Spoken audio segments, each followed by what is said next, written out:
O ngayon, Carly, it's your turn.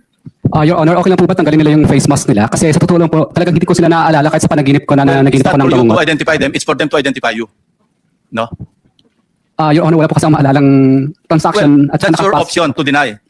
What we're establishing here is the fact that there are two witnesses present here under oath na sinasabing nagpunta ka doon at nine-name drop mo, totoo man o hindi, si Speaker Romualdez na siya nagmamay-ari, bagong may-ari noong number 30 Tamarin Street sa South Forbes. Yun lang naman eh. It's not for you to be able to, hindi naman ikaw ang witness against them eh. I don't know if I'm correct.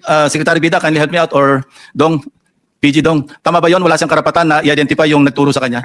Opo. Ang right to confrontation ho kasi kung yun ho ang iniisip ni Mr. Diskaya will come at the appropriate time. But for purposes of identification, ang kakailanganin lang po ay yung taong mag-identify dun sa taong kikilalanin. Thank you, PG Dong. Sige, say your piece. Your Honor, gusto ko po sana ma-identify po muna yung dalawang nagtuturo sa akin kasi kahit ni minsan po, hindi pa po ako nakakapasok sa South Forbes Park. Hindi ko pa nga alam kung ano mga uri ng mga bahay meron doon.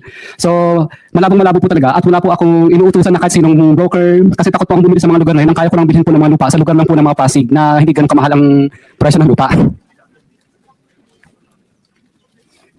Hindi ko naman sasabing bumili ka eh. Hindi naman yan nila sasabi, ikaw ang bumili. Anyway, that's it, ano? Ang sabi, Mr. Chairman, contractor daw. Ikaw daw ang contractor, yun ang sabi. Hindi sinabi ikaw ang bibili. Your Honor, hindi pa po kami nakakapasok sa South Forbes Park. Settled na yan. Isang beses. Opo. They pointed to you, they identified you, and you are denying. Period.